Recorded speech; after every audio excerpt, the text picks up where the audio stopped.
Posição das igrejas hoje. Escrevendo aos Colossenses capítulo 1, versículo 10, o apóstolo Paulo diz: para que possais andar dignamente diante do Senhor, agradando-lhe em tudo, frutificando em toda a boa obra e crescendo no conhecimento de Deus. Professar uma religião, viver enfurnado dentro de uma igreja, não faz de ninguém um cristão verdadeiro. Basta olhar para as igrejas de hoje. Quantas não estão preocupadas em apoiar este ou aquele candidato a um cargo eletivo? Quantos líderes de igreja não terão filhos trabalhando no governo por terem apoiado este ou aquele candidato? Isso, infelizmente, é um fato. Isso sempre acontece em época de eleições, sem contar quantos cristãos já não foram eleitos e, ao provarem do poder, desviaram-se e foi motivo de vergonha para todos. Assim são os cristãos de hoje. Assim são as igrejas de hoje. Posso parecer radical em minha colocação, mas há muito a igreja deixou de colocar-se apenas ao lado de Cristo. E quando digo igreja, me refiro a todas, seja evangélicas, pentecostais, católicas, neopentecostais. Escrevendo a Timóteo, seu filho na fé, o apóstolo Paulo lhe instrui em 1 Timóteo capítulo 2, versículos 1 a 3. Admoesto-te, pois, antes de tudo, que se façam deprecações, orações, intercessões e ações de graça por todos os homens. 2. Pelos reis e por todos os que estão em eminência, para que tenhamos uma vida quieta e sossegada em toda a piedade e honestidade. 3. Porque isto é bom e agradável diante de Deus, nosso Salvador. Como vemos, o apóstolo recomenda ou ainda admoesta, que significa aconselha, advertir de maneira branda, para que Timóteo não apenas ore pelas autoridades, mas que leve aqueles que estão sob sua autoridade espiritual a orar pelos mesmos. O apóstolo Pedro também fala do assunto em 1 Pedro 2, versículos 13 a 15. Sujeitai-vos a toda instituição humana por causa do Senhor, quer seja o rei, como soberano, 14, quer as autoridades como enviadas por ele, tanto para castigo dos malfeitores, como para louvor dos que praticam o bem. 15, porque assim é a vontade de Deus, que, pela prática do bem, façais emudecer a ignorância dos insensatos. Como podemos ver, os apóstolos não nos pedem para estar ao lado deste ou daquele, mas que tenhamos uma posição apenas de oração diante de Deus.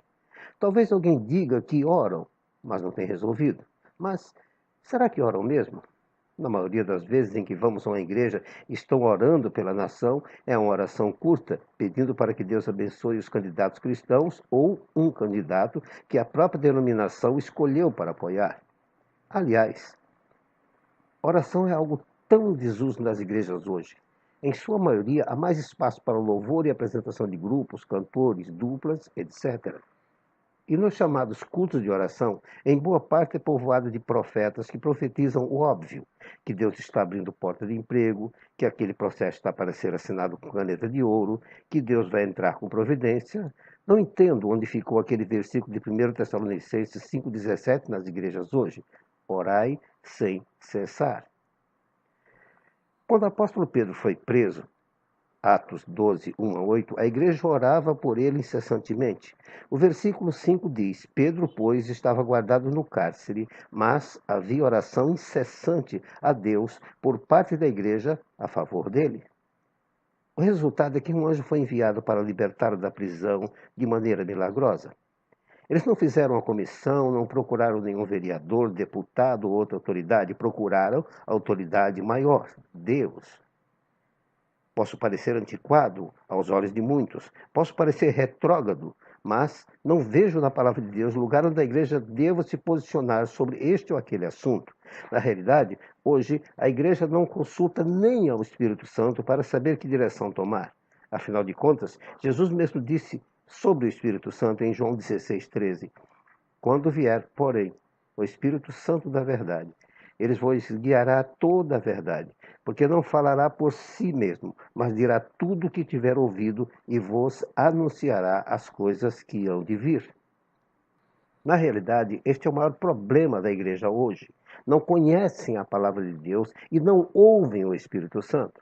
Os pregadores de hoje estão se esmerando em falar que Deus prospera, que Deus enriquece, que Deus faz isso ou vai fazer aquilo, contudo, em sua maioria, nem sabem o que falam. Utilizam-se de versículos isolados para provar suas teorias tolas e, por terem ouvintes com comichão nos ouvidos, falam apenas aquilo que vai agradar à sua audiência. É exatamente o que o apóstolo advertiu ao seu filho na fé, Timóteo, em 2 Timóteo 4,3. Porque virá tempo em que não suportarão a sã doutrina, mas tendo comichão dos ouvidos, amontoarão para si doutores conforme as suas próprias concupiscências. A Nova Versão Internacional mostra com mais clareza ainda este versículo. Pois virá o tempo em que não suportarão a sã doutrina, pelo contrário, sentindo coceira nos ouvidos, segundo seus próprios desejos, juntarão mestres para si mesmos. É isso que temos hoje. Mestres que ensinam o que as pessoas gostam de ouvir, seja na pregação, seja na profecia, só ouvem o que querem e gostam de ouvir. As pessoas saem da igreja dizendo que Deus falou com eles, porque disse que aquele seu negócio vai prosperar, que o emprego vai sair, que a dívida vai ser paga, que o processo vai andar e ser resolvido. Pregadores do óbvio. Foi-se o tempo em que as igrejas oravam para que os perdidos fossem salvos. Foi-se o tempo em que as igrejas oravam para que vidas fossem transformadas. Foi-se o tempo em que as igrejas oravam para que as pessoas fossem libertas de seus vícios e defeitos. Foi-se o tempo.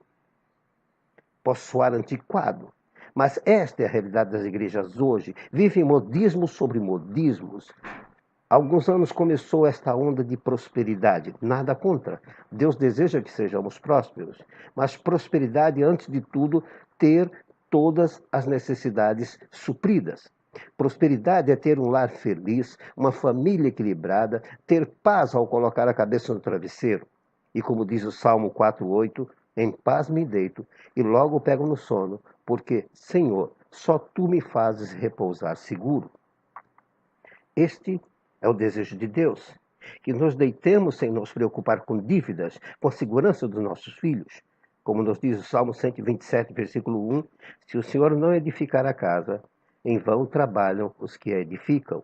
Se o Senhor não guardar a cidade, em vão vigia a sentinela. Vivemos em um tempo em que nossa confiança, nossa esperança não pode ser colocada no homem, não pode ser colocada nas instituições, mas em Deus somente. O Salmo 121, versículos 1 e 2 diz: eleva os olhos para o monte, de onde me virá o socorro? Versículo 2: o meu socorro vem do Senhor, que fez o céu e a terra. Nosso socorro, nosso refúgio, nossa salvação está em Deus. Não estou dizendo que não se deve votar neste ou naquele sujeito. Estou dizendo que a igreja deixou de olhar para Deus, deixou de olhar para Jesus Cristo, deixou de ouvir o Espírito Santo de Deus. Tenho visto irmãos brigando por fulano ou beltrano. Tenho visto irmãos endividados até o pescoço. Tenho visto irmãos doentes que recorrem a esta ou aquela solução, mas em nenhum momento buscam o socorro de Deus. Existem dívidas que fazemos por necessidades, mas existem dívidas que fazemos sem controle. Existem doenças que são causadas por deficiência no organismo e existem doenças que são causadas por uma vida desregrada. Vamos abdicar dos médicos de forma alguma? Não é isso que estou dizendo, graças a Deus pelos médicos, pois muitos irmãos foram curados por suas mãos. Estou dizendo que falta confiança em certos momentos em que Deus vai curar. Ele não mudou, ele ainda é o mesmo. Às vezes, vejo irmãos dizendo que são tentados por Deus, que são como Jó, contudo, a própria palavra de Deus nos diz que Deus não tenta a ninguém. O apóstolo Tiago nos diz em sua epístola, Tiago 1, versículo 13, ninguém ao ser tentado diga, sou tentado por Deus, porque Deus não pode ser tentado pelo mal e ele mesmo a ninguém tenta. Quando vejo irmãos dizendo que estão sofrendo como Jó, e olha a vida deles como Jó, o caso de Jó foi único, e além do mais, o próprio Deus disse sobre Jó em Jó, capítulo 1, versículo 8, perguntou ainda o Senhor a Satanás, observaste o meu servo Jó? Porque ninguém há na terra semelhante a ele, homem íntegro e reto, temente a Deus e que se desvia do mal. Deus disse a respeito de Jó que não havia na terra alguém semelhante a ele. íntegro, reto, temente a Deus e que se desviava do mal. Antes de se comparar a Jó, é preciso perguntar-se: sou reto? Sou íntegro? Desvio-me do mal? Sou temente a Deus? Ademais, estamos debaixo de uma nova e superior aliança. Hebreus 7:22 diz: por isso mesmo, Jesus se tem tornado fiador de superior aliança. Estamos debaixo de uma nova e superior aliança, uma aliança com Cristo. O importante é a igreja. E, como já disse, quando digo igreja, me refiro a todas as igrejas, independente de nome ou placa. O que precisamos é de homens e mulheres de Deus que estejam centrados em Cristo, dirigidos apenas pela palavra de Deus e o Espírito Santo. Pessoas que se preocupem não apenas em falar, mas viver a palavra de Deus em toda a sua extensão.